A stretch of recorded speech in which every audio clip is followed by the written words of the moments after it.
prison. Il s'est enfui pour aller recevoir le baptême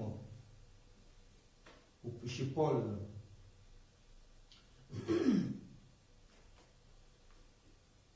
Il a dit, Saint Paul, j'ai donné la vie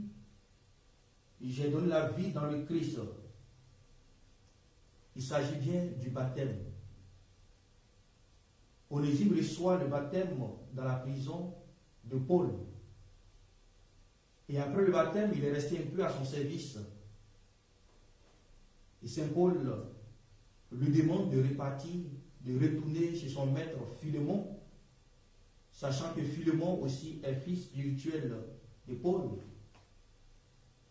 Ce qui est remarquable dans ce texte, c'est que Saint Paul, en s'adressant à Philémon, qui est son fils spirituel, lui fait une demande.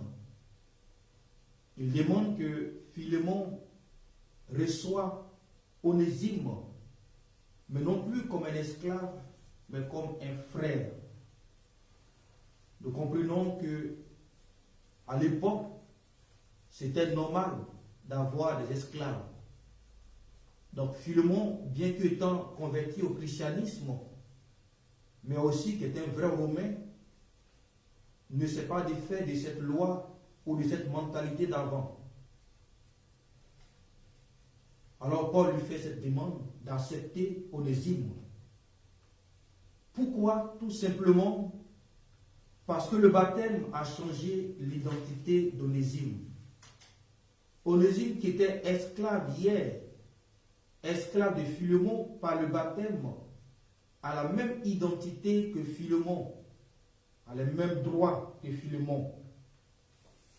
D'où la demande qu'il soit accepté comme un frère, puisque le baptême fait de nous des frères et des sœurs.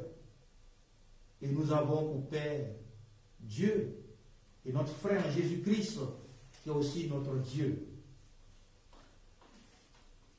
Dans cette première lecture, on peut aussi retenir la notion de la liberté chrétienne, sachant que Saint Paul n'oblige pas Philémon. Il lui fait une demande. La vie chrétienne, c'est grandir en liberté, chers frères et sœurs, et non pas ce qu'on dit. La vie chrétienne demande de la maturité. Il faut décider en toute conscience, en nous laissant éclairer par la Bible et les enseignements de l'Église. La vie chrétienne ne doit pas être conditionnée, puisqu'elle est avant tout l'amour de Dieu, gratuit et libre. Il ne s'agit pas d'obéir aveuglement, mais de comprendre l'objet de son obéissance. Parfois, cela demande du temps. Dans l'Évangile, les pharisiens demandent à Jésus quand viendra le règne de Dieu.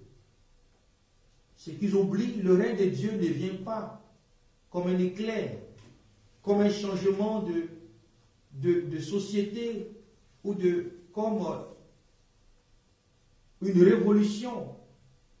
Le règne de Dieu, il est déjà là.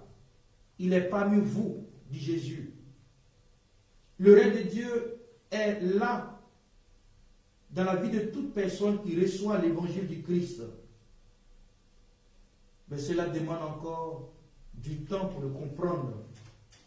Le temps pour tisser une relation avec Jésus.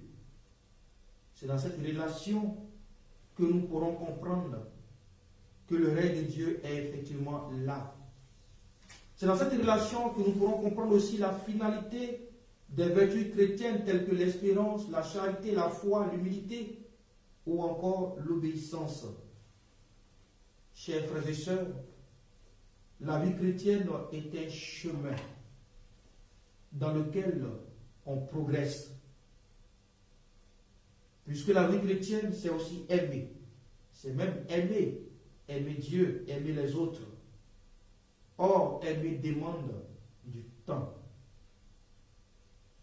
Alors, demandons au Seigneur dans cette célébration eucharistique qu'il nous accorde une disposition du cœur et de l'esprit pour chaque jour l'accueillir, lui qui vient à nous, lui qui vient à notre rencontre.